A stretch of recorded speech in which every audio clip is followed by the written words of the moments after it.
How's it going, everybody, and welcome back. Dodge is back in the shop to try to get some of this slop out of the steering. So I got some new parts. Hopefully we can fix this. This is pretty bad. But yeah, I got some parts in. We'll see what we can do.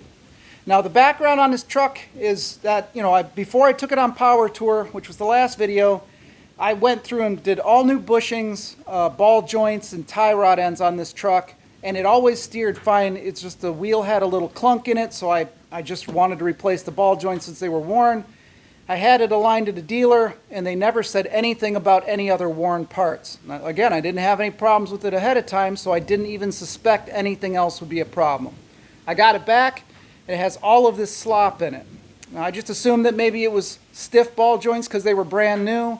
Maybe the steering box is a little bit worn, but on power tour, Jay took a look under the hood while I was, rocking the wheel back and forth, and we determined that the center link and the idler arm and potentially the pitman arm were all just shot. So I ordered the pitman arm from the dealer. They're the only ones that have it. It was over 165 bucks. That's still on order. I'm waiting on that, but whatever. That's not a bad item to have on the shelf because who knows when they'll stop making them. But I think most of our wear items... Michigan, if it's not raining, it's snowing. So anyway, we do have big storms coming in. We might lose power. We did last night a few times, and it might get a little bit loud in here. So we'll just have to work through it if we can. Anyhow, where was it? This is the center link.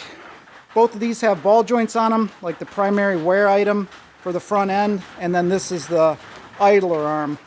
This is the cheaper idler arm. How big are those freaking raindrops? Jeez. No, not on the Magnum.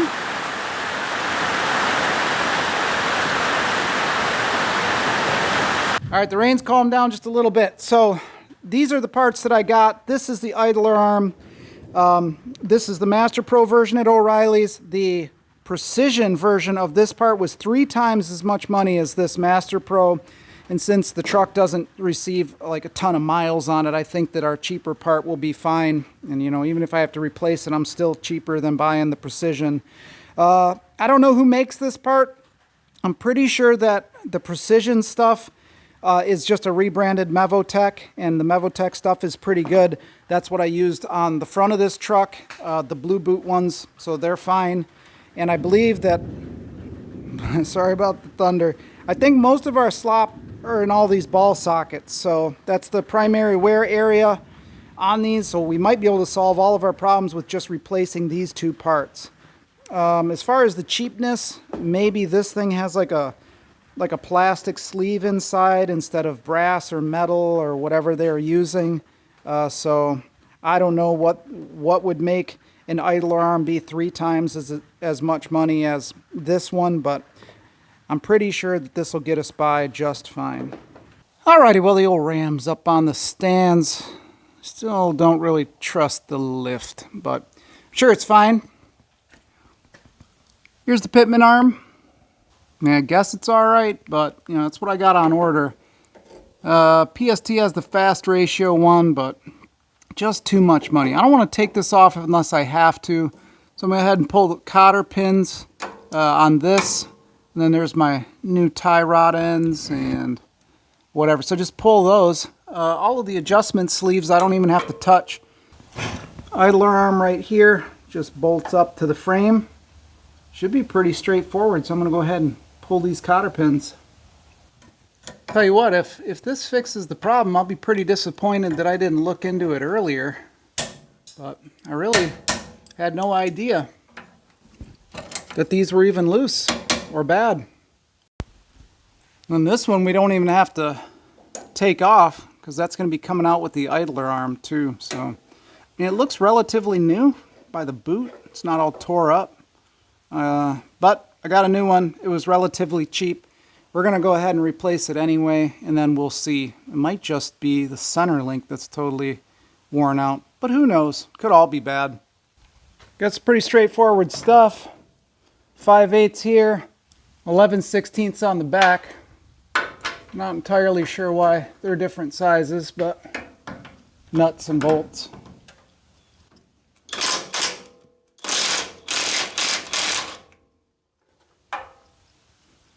There we go.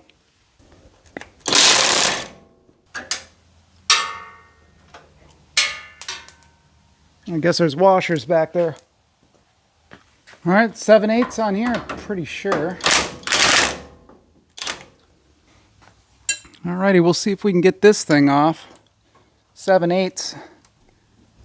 I don't know, this might be the original to 84. I'm not sure. It came off pretty easy.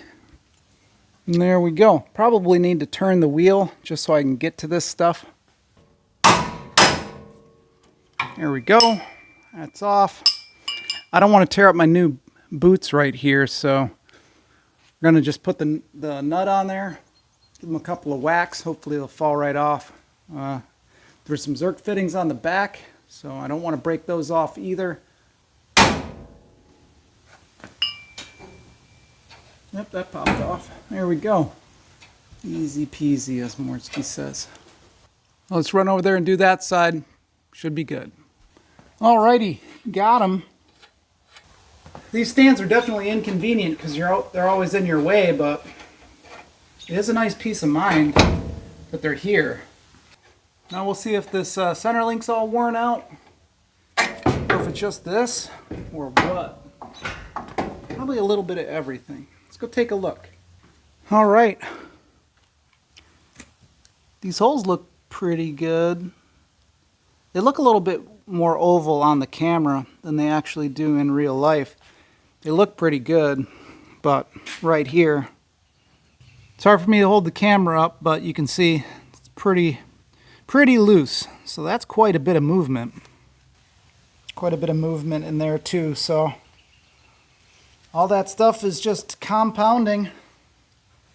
So yeah, this thing's definitely toast. Alrighty, well 5/16 Zerk fittings. Go ahead and just put these things in. Try not to break them off, that would suck. There we go. They don't have to be super tight. You know, you don't want to break them. This is pretty soft metal. So let's get them snug.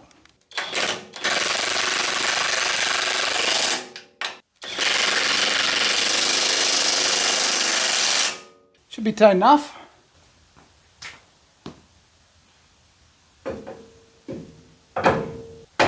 Okay, we do need to look at this pitman arm, like I said and forgot to make sure it's not all ovaled out. It's not like I can really do much about it right now. Actually, you get a better look at it than I am, to be honest. But it looks okay. I mean, it's not totally destroyed. I've seen worse, so I think we're going to be okay.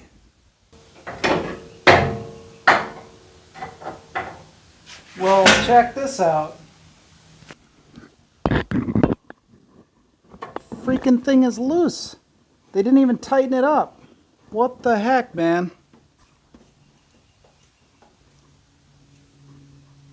That other side is tight. They didn't bother to tighten this side up. Dude. This side's tight. Yeah, well, that's freaking stupid. Can't trust anybody anymore. That's why I try to do all my own work. That's the reason why I've got those tire machines and stuff over there, because you can't trust anybody not to destroy your rims and whatnot, and then blame it on you. Oh, it's like that when it came in. Sorry about the scratches. Yeah, it's not our fault, not our problem. So, perfect example of why you should do your own work when you can't. Oh my God, look how loose it is. What in the F? Whatever. Let me get this thing back up in there. It's kind of a pain. Alrighty, well everything is all tightened down, greased up, should be good to go. We can sit it down and see if it made a difference. I did move that collar forward a little bit and then tighten it down because it was a little bit spread out there.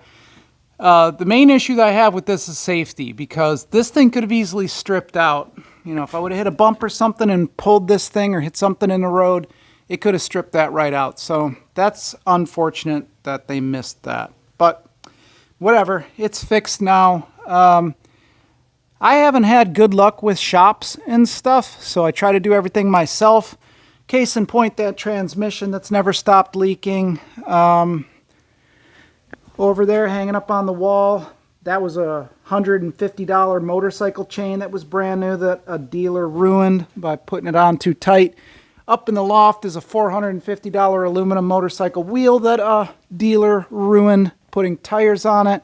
Out here is my daily driver CRV. I had an AC compressor put in this thing once and they didn't put any bolts in the whole front end of the truck afterwards. They just stuck it in place and got it home is all rattling around. I had to put 18 bolts in that thing. That's how many they took out. I don't know why they took some of the stuff off that they did, but they did, and whatever, I had to fix it. And I won't bore you with the rest. Let's just say that, yeah, I don't have good luck with shops, so whatever. Anyway, let's set this thing down. We'll take a look under the hood and see how the pitman arm looks. Steering box might have some wear in it too, but it feels quite a bit stiffer already. All right, let's see how it looks. I won't be able to see it, so, well, I guess I can see it a little bit.